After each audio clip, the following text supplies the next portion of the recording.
खुदावंद की अनॉइंटिंग के लिए, उसकी हजूरी के लिए जो यहाँ पर मौजूद है। इस पहले हिस्सा के अंदर खुदावंद ने हमारी मदद की है और अब कहेंगे खुदावंद तू हमारे ज़हनों को खोल ताकि हम किताब मुकद्दस को समझ सकें, तेरी बातों को, तेरे कलाम को। उसको कहें खुदावंद मेरे दिल की सख्ती को दूर कर, एक ऐसी जरखेज जमीन में तेरे कलाम का बीज बोया जाए ताकि उसकी जिंदगी, असल जिंदगी मेरे से तो याद रखें कलाम के अंदर है, ताकि जो कलाम की हकीकी जिंदगी है वो मेरी जिंदगी में आ सके। अपने लिए कहें खुदावंद मेरे रूहानी कानों को खोल दे, मैं तेरी आवाज को सुन सकूं। चंद लम्हों के लिए दुआ करें सब, और अपने लिए आज खुदावंद के जोर को मांगे। उस खुदावंद को कहे खुदावंद इब्लीस इस कलाम को मेरी जिंदगी से चुराने ना पाए।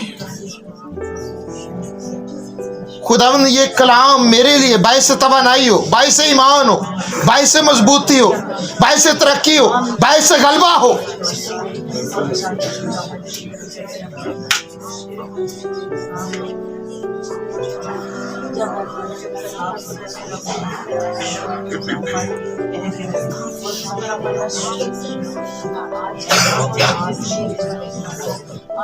उसको कहें खुदावंद मैं तेरे कलाम को अपने दिल में रखूं ताकि तेरे खिलाफ गुनाह ना करूं।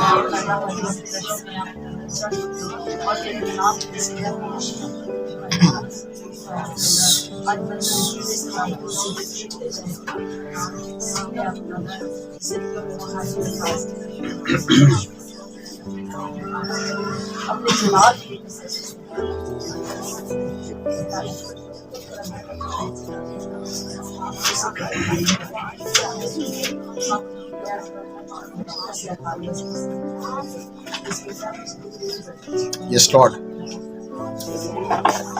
आमीन।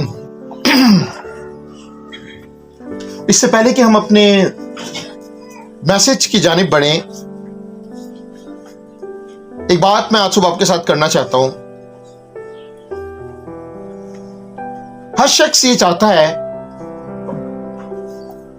कि उसकी जिंदगी के हालात तब्दील हो जाए। एवरीवन, हम रोज अपनी जिंदगी को एक नेक्स्ट स्टेप के ऊपर, एक नेक्स्ट लेवल के ऊपर देखना चाहते हैं कि रोज हमारी जिंदगी आगे बढ़ती चली जाए और हालात की तब्दीली हमारी जिंदगी के अंदर है, हालात हमारी जिंदगी के तब्दील हो। लेकिन मैं आपको बताना चाहता हूं, यीशु हालात तब्दील करने से पहले आपको तब्दील करना चाहता है। आप तब्दील हो जाएंगे तो हालात तब्दील हो जाएंगे। जब उन नौकरों ने, उन लोगों ने खुदावंद यीशु मसीह की आवाज को सुना जिसने कहा कि पानी को, मटकों को पानी से भर दो, जब उन्होंने खुदावंद की आवाज को सुना और इंप्लीमेंट किया अपनी जिंदगी के अंदर, हालात तब्दील हो गए। पानी मैं के अंदर बदल गई। और मरियम ने वहां पर एक बड़ा तारीखी जुमला लिखा हुआ है जहां पर मरियम ने कहा कि जो ये कहता है इसकी सुनो। और जब उन लोगों ने खुदावंद यीशु मसीह की आवाज को सुना, जो उनकी शर्मिंदगी थी, जो परेशानी थी, जो हालात खराब हो चुके थे, वो यकसर तब्दील हो गए। खुदा चाहता है कि हमारी जिंदगियां तब्दील हो। जब हमारी जिंदगियां तब्दील होंगी, ईमान हमारी जिंदगियों के अंदर काम करेगा, खुदा की कुदरत, खुदा की कुव्वत हमारी जिंदगियों के अंदर काम करेगी, हालातों को ऑटोमेटिकली तब्दील होना पड़ेगा। याद रखें,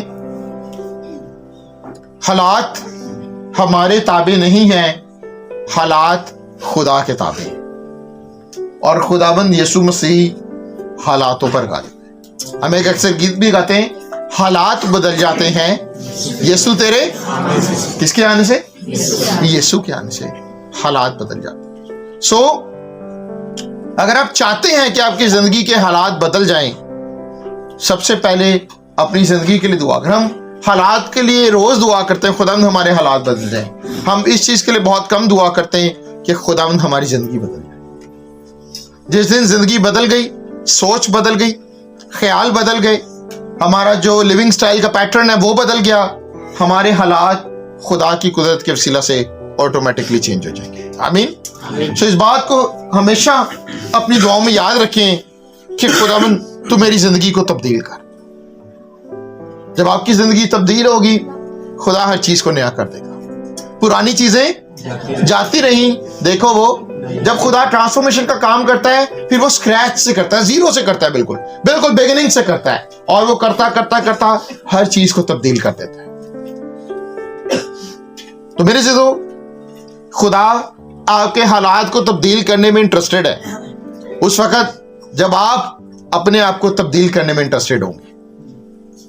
आपकी जिंदगी, आपके हालात, आपकी सोच, आपके पैटर्न्स, आपके लिविंग स्टाइल्स को खुदा चेंज कर देगा। आमीन। सो जैसा कि आपको पता है कि भी हम लेंट सीजन में से होकर गुजर रहे हैं, और इस मौके के ऊपर हम रोजों का जो अयाम है, खुदावंद यीशु मसीह की जो सलीबी सफर है और उसके आने का जो मकसद है, इन चीजों को हम अपनी जिंदगी के अंदर देख रहे हैं। और एक छोटी सी सीरीज का मैंने आगाज किया है, the four blood of Jesus Christ, यीशु मसीह का खून 4 मुकामात के ऊपर बहाया गया। पादरी अर्नेस्ट मल का बड़ा खूबसूरत गीत है, बार बार बहा लहू यीशु का, तेरी शिफा के लिए, मेरी शिफा के लिए। यीशु का खून एक बार नहीं बहाया गया, उसको बार बार बहाया गया। सो आज हम खुदावंद के कलाम में से पहले मौके को देखेंगे जहां पर खुदावंद यीशु मसीह के खून को बहाया गया। आज हमने जब खुदावंद की सिताइश की है, उसकी प्रस्तुति की है, हमारी जो विक्ट्री है वो खुदावंद यीशु मसीह के खून के वसीला से है। अगर उसका खून ना बहाया जाता, आज भी हम गुनाह के बोझ के अंदर होते, आज भी हम मौत के अंदर होते, आज भी हम खुदा के जलाल से महरूम होते। लेकिन उसके लहू बहाए जाने के वसीला से हमें मखलसी भी मिली है, हमें आजादी भी मिली है। अगरचे हमारे गुनाह क्रिम्जी थे तो वो भी उजले और साफ हो गए। यीशु के खून में इतनी कुदरत है कि बरों का खून, बैलों का खून, बछड़ों का खून गुनाहों को ढांपता था, यीशु का खून गुनाहों को मिटा देता है। और बाइबल कहती है कि खुदावंद फिर उन पर कभी भी नजर नहीं करता। हालेलुया। सो मेरे अज़ीज़ों, खुदा ने इंसान को जब बनाया तो बाइबल कहती है कि खुदा ने इंसान के नथनों में अपनी जिंदगी का दम फूका और वो जीती जान। इसी तरह से यीशु का जो खून है हमें रूहानी जिंदगी और अबदी जिंदगी बख्श देता है। बाइबल क्या कहती है मुकाशवा की किताब के अंदर 22वें बाब के अंदर, मुबारक हैं वो जो अपने जामे धोते हैं क्योंकि वो जिंदगी के दरख्त के पास आने का इख्तियार पाएंगे। जब हम जिंदगी के दरख्त के पास आने का इख्तियार हमें कौन देता है? यीशु का खून। और उन दरवाजों से शहर में दाखिल होंगे। यीशु का खून इतना बड़ा टॉपिक है, इतना डीप टॉपिक है कि इसको हम जितना भी एक्सप्लेन करें, जितना भी हम बताएं, जितनी हमारी टीचिंग्स हो, जितना हम सीख लें, उतना हमारी जिंदगियों के लिए कम है। ये वो खून है जो हमारी निजात का बाइस बना। ये वो खून है, बाइबल कहती है, जिसने हमारी अबदी खलासी कराई। हालेलुया। थोड़ी खलासी नहीं है, घंटों की, सालों की खलासी नहीं है, अबदी खलासी यीशु मसीह के खून ने कराई। खरूज की किताब के अंदर जब खुदा ने मूसवी शरीयत बख्शी, तो मूसवी शरीयत के अंदर खुदा ने एक हुक्म दिया था कि तू खून ना कर। जब हम इंसानी कत्ल या इंसानी खून करते हैं तो हम एक दूसरे के गुनहगार होते हैं, लेकिन जब हम ईमान के साथ यीशु के खून को अपनी जिंदगी के अंदर लेते हैं तो हम पाक हो जाते हैं। हालेलुया। यीशु के खून के अंदर कुदरत है। किस किस का ईमान है? हमने बहुत दफा एक्सपीरियंस किया है, हालात के ऊपर, क्रिटिकल सिचुएशंस के ऊपर, इम्पॉसिबिलिटीज के ऊपर, बीमारियों के ऊपर, परेशानियों के ऊपर यीशु के खून की कुदरत को हमने अपनी आंखों से एक्सपीरियंस किया है। बदरूहों के ऊपर, जादूगरों के ऊपर, स्पिरिचुअल वॉरफेयर्स के अंदर जब हम यीशु के खून को अपनी जिंदगी के अंदर अप्लाई करते हैं, खुदा हमें प्रोटेक्ट कर देता है। उसके खून के अंदर कुदरत है। हालेलुया। उसके खून के अंदर कुदरत क्यों है? क्योंकि वो खुदावंद यीशु मसीह का खून है। जब हम ईमान के साथ अपनी जिंदगियों में उस खून को लगाते हैं तो खुदा की कुदरत हमारी जिंदगियों के अंदर काम करती है। हालेलुया। इसके साथ साथ यीशु के खून के अंदर जिंदगी है। उसके खून के अंदर जिंदगी क्यों है? क्योंकि खुदावंद यीशु मसीह जिंदा है और वो जिंदगी बख्शता है। और जब हम ईमान के साथ उस खून को अपनी जिंदगी के अंदर लगाते हैं तो याद रखें, हम यीशु को लगाते हैं। अपने हालात के अंदर, अपने कामों के अंदर उसके खून को मौका दें कि वो आए और आपकी जिंदगी को एक दफा फिर रिन्यू कर दे। आमीन। बाज का तुम्हारा बहुत दफा ईमान, क्रिश्चियंस का बहुत दफा ईमान तेल पर है, पानी पर है। अभी तो नई से नई चीजें इंट्रोडक्शन करवाई जा रही हैं। आप नमक ले लें, आप साबुन ले लें, पता नहीं कौन कौन सी चीजें इंट्रोड्यूस कराई जा रही हैं लोगों को कि ये पाक है, ये पाक है, ये पाक है, ये चीज पाक है, और लोगों का ईमान इसी चीज पर है। लेकिन मैं आपको बताना चाहता हूं, सबसे ज्यादा ईमान हमने यीशु के खून पर रखना है जो आपके लिए बहाया गया। आमीन। यीशु के खून को ईमान के साथ अपनी जिंदगी के अंदर मांग। हम यीशु के खून से ज्यादा हम ईमान तेल पर रखते हैं, हम पानी पर रखते हैं। बाइबल मुकद्दस में सिर्फ एक चीज का जिक्र है और वो तेल का है, मसा किए हुए तेल का। इसलिए यीशु के खून में इतनी कुदरत है कि वो डायरेक्ट आपकी जिंदगी के अंदर अप्लाई हो सकता है। हमें इन थर्ड पार्टी चीजों की जरूरत नहीं है कि हम कोई और सोर्सेस तलाश करते रहें कि उसमें हम ऐड करेंगे तो फिर शायद यीशु का खून मेरी जिंदगी में पहुंचेगा। यीशु का खून डायरेक्ट आपके लिए बहाया गया है और वह डायरेक्ट आपकी जिंदगी के अंदर इंप्लीमेंट भी होता है और अप्लाई भी होता है ताकि आपको प्रोटेक्ट कर सके और आपको निजात दे सके। आमीन। जब यीशु मसीह आखिरी फसह के अंदर अपने शागिर्दों के साथ शामिल थे तो उन्होंने कहा, मेरी यादगारी के लिए यही किया करो। यानी जब भी तुम मुझे याद करो, जब भी तुम्हें कोई जरूरत पेश आए, मेरे खून को अपनी जिंदगी में लो, इसे पियो, क्योंकि फिल हकीकत यही खाने की भी और पीने की चीज है। बहुत से चर्चेज ऐसे हैं जिन्होंने, जब हम इशाए रुबानी के अंदर शामिल होते हैं, वो आपको सिर्फ रोटी सर्व करते हैं, यीशु का खून सर्व नहीं करते। इशाए रुबानी अधूरी वो देते हैं आपको, लेकिन जो इशाए रुबानी का पैटर्न है वो बदन और खून दोनों चीजों के वसीला से। सिर्फ बदन हमने नहीं लेना, बल्कि खून भी हमने अपनी जिंदगियों के अंदर लेना। आमीन। सो मेरे चीजों, आज हम पहले मुकाम को देखेंगे कि कौन सा पहला मुकाम था जहां पर खुदावंद यीशु मसीह का खून बहाया गया। आए लूका की इंजील उसका 22वां बाब निकालें और उसकी 44वीं आयत।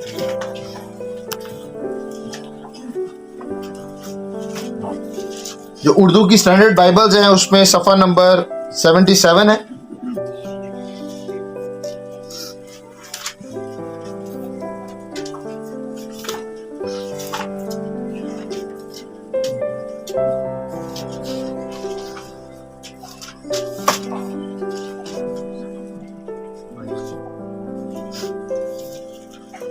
लूका की इंजील 22वां बाब और उसकी आयत नंबर 44।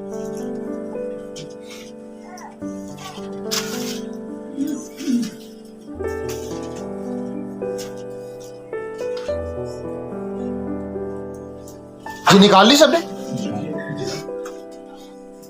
यहां पर लिखा है,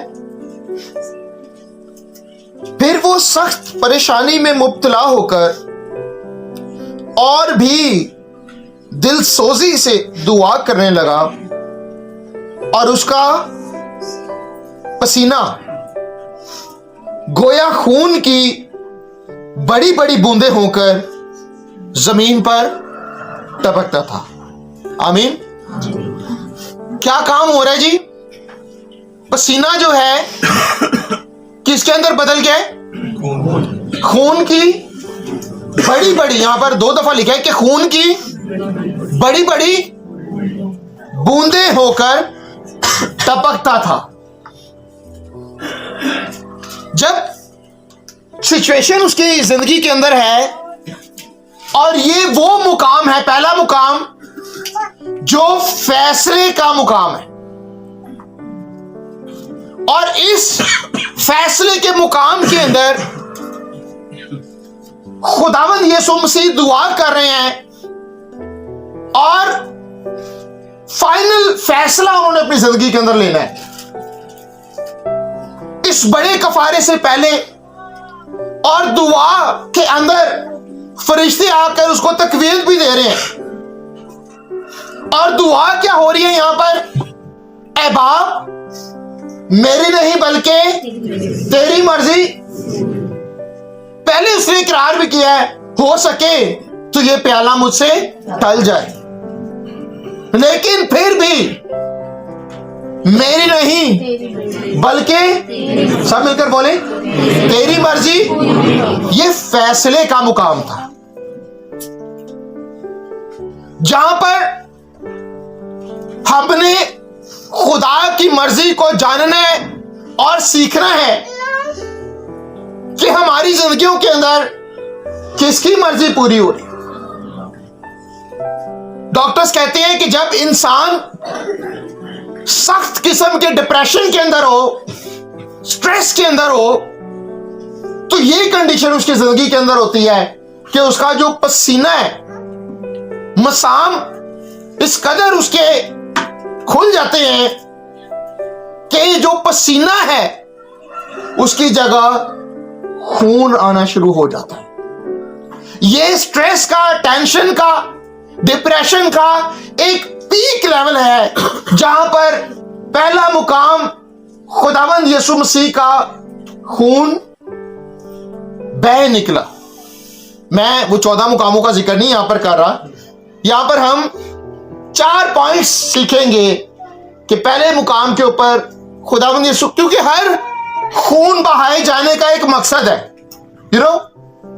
और इन 4 सरमन्स के अंदर होपफुली हम मार्च के जो सरमन्स होंगे, हम खुदावंद यीशु मसीह की खून को ही देखेंगे, उन मुकामों को ही देखेंगे कि इनकी रीजंस क्या थी, क्या वजूहात थी जहां पर खुदावंद यीशु मसीह का खून बहाया गया और क्यों बहाया गया। ये पहली चीज हमने अंडरस्टैंड करनी है कि ये फैसले का मुकाम था। यहां तो स्टेप लेना था या स्टेप बैक होना था, और वहां पर खुदावंद यीशु मसीह के आने का मकसद बाप की मर्जी को पूरा करना था। आमीन। जब खुदावंद यीशु मसीह बपतिस्मा लेकर, लिखा है कि वो पानी से ऊपर आया, आसमान से आवाज आई, ये मेरा प्यारा बेटा है जिससे मैं खुश हूं। और इस मकसद में बाप की रहनुमाई को उसने मांगा और बाप को कहा, ऐ बाप, मेरी नहीं बल्कि तेरी मर्जी। एक चीज यहां पर मैं आपके गोशगुजार करना चाहता हूं। पहला वाकया जो बगावत का हुआ वो कहां पर हुआ? गतसमनी बाग, जमीनी गुनाह की मैं बात कर रहा हूं। बागे अदन, वहां पर इंसान ने खुदा के खिलाफ बगावत की, गुनाह को उस बाग के अंदर उन्होंने अपनी जिंदगी के अंदर लिया और वो बागे अदन से बेदखल हो गए, खुदा के जलाल से महरूम हो गए। और खुदावंद यीशु मसीह बागे गतसमनी के अंदर खुदा बाप की मर्जी पूरी करता हुआ यहां पर नजर। एक बाग के अंदर गुनाह हो रहा है, बगावत हो रही है, सरकश हो गए हैं, खुदा से दूर हो गए हैं, और दूसरे बाग के अंदर खुदा की मर्जी को पूरा करने के लिए वो तैयार हो गए हैं और कह रहा है, ऐ बाप, मेरी नहीं बल्कि तेरी मर्जी। अपनी जिंदगी के अंदर, अपने फैसलों के अंदर खुदा की मर्जी को जरूर जाने, और हर दुआ में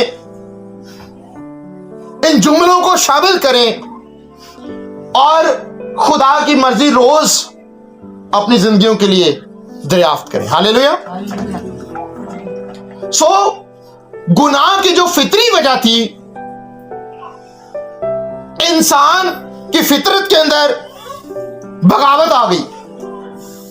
इंसान अपनी जिंदगी के अंदर गुनाह की वजह से हलाकत को, तबाही को, खुदा से दूरी को, खुदा से महरूमियत को अपनी जिंदगी के अंदर लेकर आया। देखें, गुनाह का इंपैक्ट सिर्फ इंसानों पर नहीं बल्कि हैवानों पर भी हुआ और इस जमीन पर भी हुआ। वो जानवर जिनके आदम ने नाम रखे,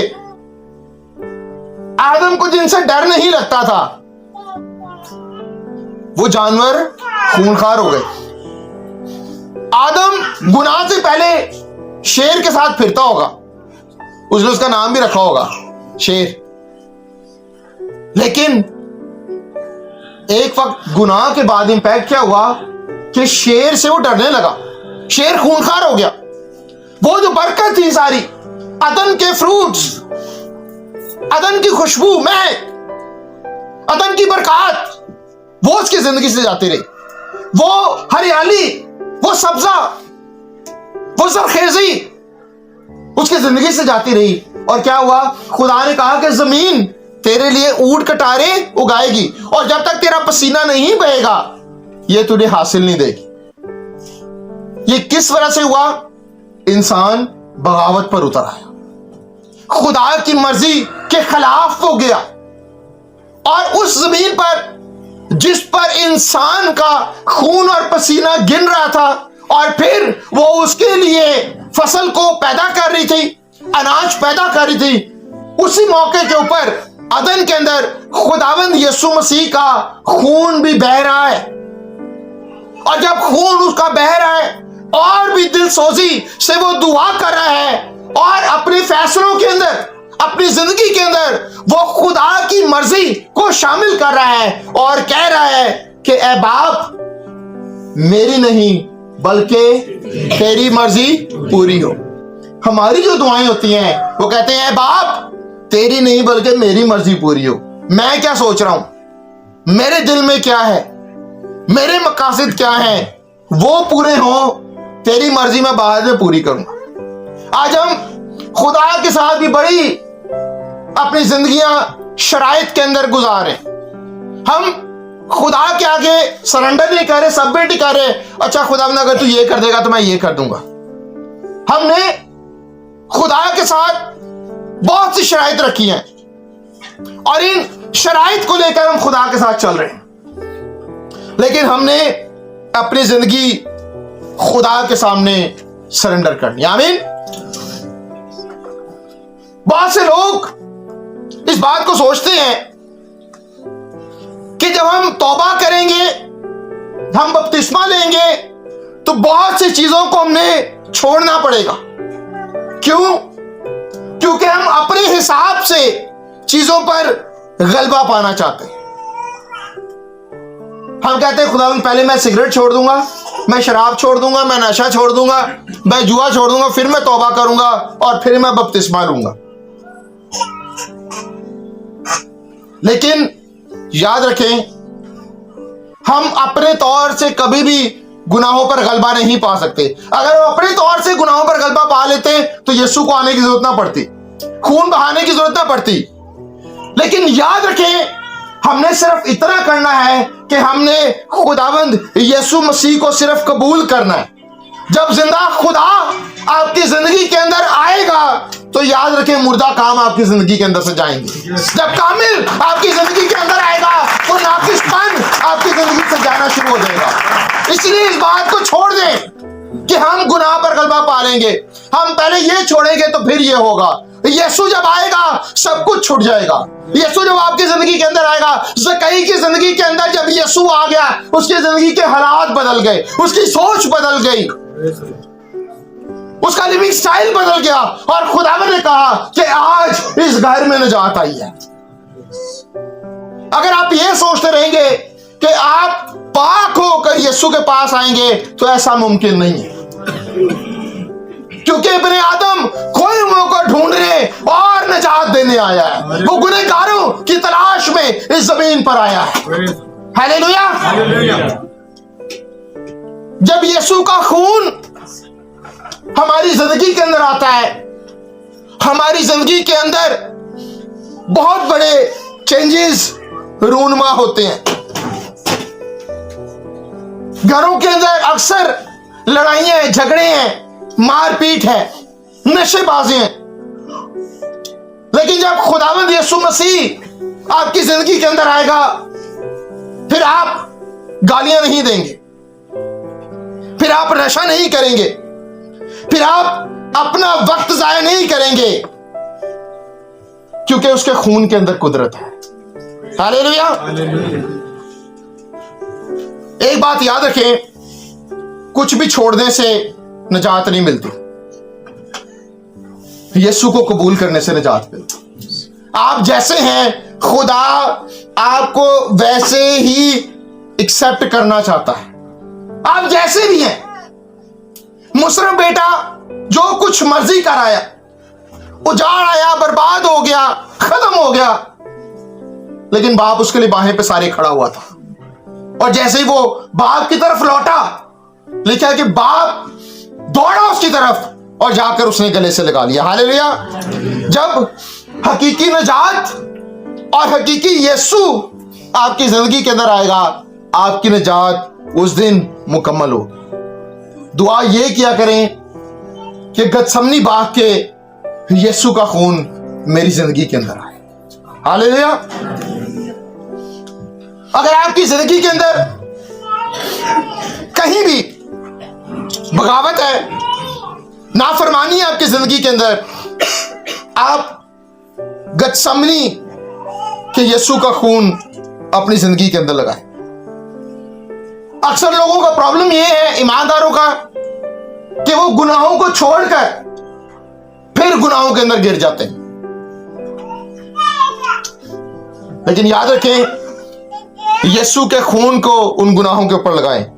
लहू मदद करता है। अपने मुखालफों की जिंदगी के ऊपर यीशु के खून को लगाएं। आमीन। ईमान की कुव्वत से आप आज से काम करना शुरू कर दें। बहुत सी कंप्लेंट्स हमारे पास हैं, बच्चे हमारी नहीं सुनते, बच्चे नाफरमान हैं, बच्चे स्कूल नहीं जाते, बच्चे पढ़ते नहीं हैं, ये नहीं करते, वो नहीं करते। आप ईमान से उनके लिए दुआ करें। जहां पर आपका इख्तियार काम नहीं कर रहा, आपकी सख्ती काम नहीं कर रही, वहां पर यीशु का खून काम करेगा। खून लगाने से तू बच जाएगा और मौत का फरिश्ता गुजर जाएगा। बहुत से लोगों की जिंदगी का रवैया ये है, लोग चर्च नहीं जाना चाहते, लोग दुआ नहीं करना चाहते, लोगों के पास बाइबल को पढ़ने का टाइम नहीं है। ये क्या है? ये बगावत का रूह है, ये खुदा से सरकशी है जो हमारी जिंदगियों के अंदर काम कर रही है, जो हमारी जिंदगियों को खुदा से दूर कर रही है। लेकिन अपनी हर तरह की बगावत के ऊपर, अपनी हर तरह की कमजोरी के ऊपर, अपनी हर तरह की नाफरमानी के ऊपर, अपने हर तरह के गुनाह के ऊपर यीशु के खून को मांगे, क्योंकि उसका लहू हमें तमाम नाराजगी से पाक करता है। हालेलुया। जब हम अपने तौर से या अपनी मर्जी से चीजों को हैंडल करने की कोशिश करते हैं तो बास का चीजों का इंपैक्ट पॉजिटिव होने की बजाय नेगेटिव हो जाता है। और जब हम अपनी मर्जियां करते हैं तो कॉमन प्रॉब्लम जो हमारे सामने आती हैं वो तबाही है, गुर्बत है, लड़ाइयां हैं, झगड़े हैं, जादूगरी के असरात हैं, बेरोजगारियां हैं, तफरीके हैं, जुदाइयां हैं, प्रॉब्लम्स हैं, टेंशन्स हैं, डिप्रेशन हैं, ट्रॉमास हैं जो हमारी जिंदगी के अंदर काम कर रहे होते हैं। बहुत से लोग ये सोचते हैं कि हम गरीब क्यों हैं। गरीब इसलिए नहीं है कि उनके पास पैसे नहीं है, लोग गरीब इसलिए हैं क्योंकि उनके पास यीशु नहीं है। पैसे कितनी देर चला लेंगे, कितनी देर चला लेंगे? 1000 रुपए का नोट अभी तुड़वाए हैं जो महंगाई का आलम है, कितनी देर? 5 मिनट के 7 मिनट 1000 रुपए 5 से 7 मिनट के अंदर आपका खत्म हो जाएगा। पैसे कितनी देर चला लेंगे? नहीं चलेंगे। लेकिन यीशु फॉरएवर आपके साथ। हालेलुया। पतरस और यूहन्ना, उन्होंने जब उस जन्म के लंगड़े शख्स को देखा हैकल के खूबसूरत दरवाजे के बाहर, उनका सोना चांदी हमारे पास नहीं है, लेकिन जो हमारे पास है वो किसी और के पास नहीं है। हालेलुया। हमारे पास जो है वो अंदर कायनों के पास देख लो, उनके पास नहीं है, ताजरों के पास नहीं है, डॉक्टरों के पास नहीं है, हकीमों के पास नहीं है, जो हमारे पास है यीशु मसीह नासरी के नाम से उठा चल इसमें देते हैं। हालेलुया। सो मेरे जिदो पाकिस्तानी, अगर हम बात करें अपनी कौम की, अपने मसीही कौम की, तो इस हाल में क्यों है? इसकी वजह ये नहीं है कि उनके पास एजुकेशन नहीं है, पैसा नहीं है, बल्कि सबसे बड़ी वजह यह है कि हमारी कौम खुदा से दूरी इख्तियार किए हुए, बगावत पर उतरे हुए। हम खुदा के पास आना ही नहीं चाहते। जॉब पे जाने के लिए हम तैयार हैं, चर्च जाने के लिए हम तैयार नहीं। हम ट्विटर, फेसबुक, इंस्टाग्राम कमेंट्स पढ़ने के लिए तैयार हैं, हम बाइबल पढ़ने के लिए तैयार नहीं। हम लोगों से बातचीत करने के लिए तैयार हैं, हम खुदा से बात करने के लिए तैयार नहीं। ये बगावत का रूह है जो हमारी जिंदगियों के अंदर काम करता है।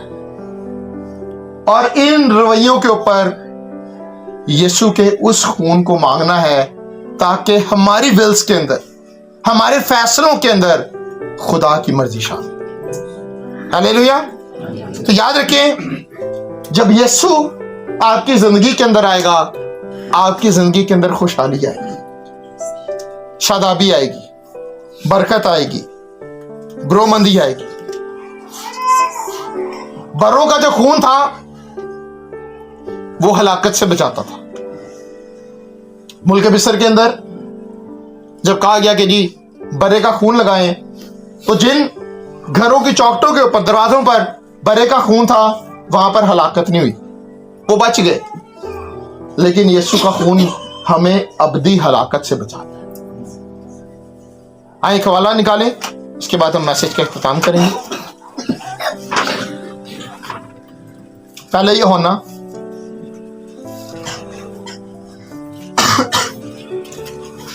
पहला बाब 7वें आयत।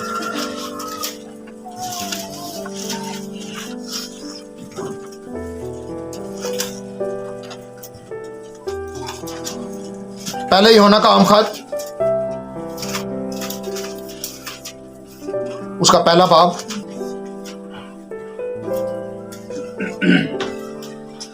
7वें आयत। यहां पर लिखा है, लेकिन अगर हम नूर में चलें जिस तरह के वो नूर है, तो हमारी आपस में शराकत है और उसके बेटे यीशु का खून हमें तमाम गुनाह से पाक करता है। आमीन।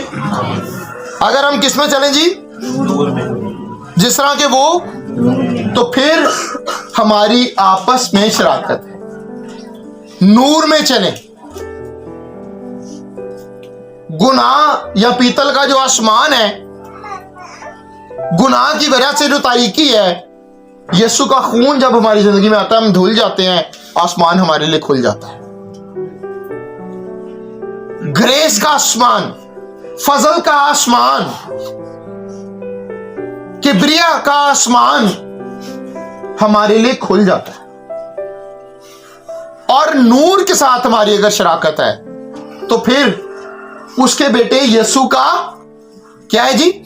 खून हमें तमाम गुनाह से पाक करता है। इंसान चूंकि कमजोर है, गुनाह गलतियां सरजद हो जाती हैं, लेकिन हमारे पास ऑप्शन है। हमने वेट नहीं करना कि साल बाद हमने कुर्बानी करनी है तो फिर हमारे गुनाह माफ हो।